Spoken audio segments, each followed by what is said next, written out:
So here we have the Peugeot 2008 GT line on a 68 plate.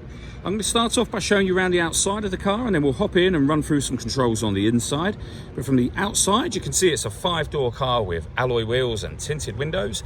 Let's start off inside the boot and then work our way around the rest of the car from there. So as we approach the boot, you can see we have reversing sensors.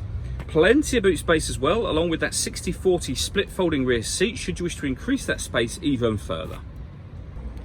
Okay, so we're just going to work our way back round to the front of the car, and then we'll hop in and run through some controls on the inside. But now that we've done a full circle of it, you can see it's in excellent condition the whole way round. Just briefly before we climb in, I think it's worth seeing the interior from this exterior point of view. There's plenty to run through on the dashboard, so let's hop in and we'll do that right now. Okay, now that we're inside the car, we're going to start with the dials. On the left-hand side, we have the rev counter, and on the right-hand side, the speedometer. We also have the fuel gauge over on that right-hand side as well. In the centre, you can see the total miles for this car, which are 9,186. We also have a digital readout for the speedometer just above that. And above that, it will show what gear this car is currently in. As it's an automatic, it shows that we are in P for park at the moment.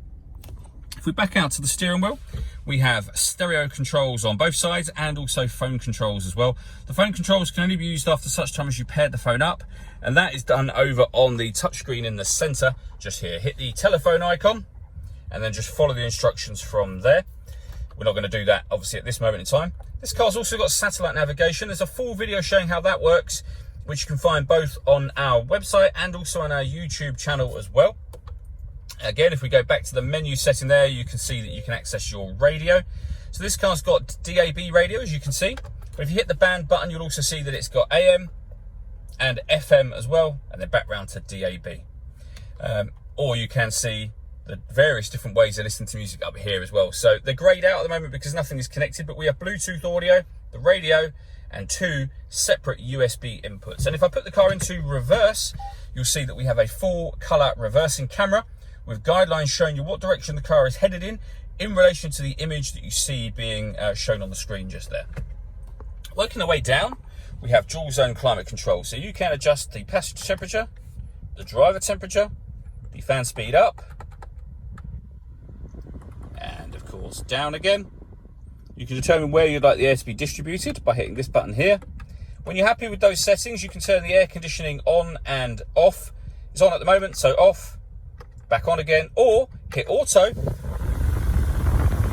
and the car, as you can hear, will take over fan speed to maintain the temperature that you've asked for. It'll also take over the direction of the air as well, so you need to put it back into whatever settings you want it in manually after you've hit auto. Just above that, we have the hazard warning lights and deadlocks. That locks the car doors from the outside. Underneath that, we have a USB input and a 12-volt charging socket just there. The gear lever for the fully automatic gearbox. This will change the driving setup of the car. So you can turn off traction control from here. You can put the car in normal mode, snow mode, mud mode, sand mode, and then we're back round to normal mode. And you'll know what mode you're in because for every mode, it will show you up on the screen, back round to the beginning again. And then finally, we have the handbrake just here, and then this button will open the sun blind, which I'll show you now. Okay, so if we push that button backwards towards the rear seats, if you like, you'll see that sun blind will now open all the way to the back of the rear seats, and that will let in a huge amount of extra light. All that leaves me to say is thank you for taking the time to watch this video. If you'd like to come and see the car in person and have a test drive, please feel free to call any of our MJA sites. We'd love to hear from you soon.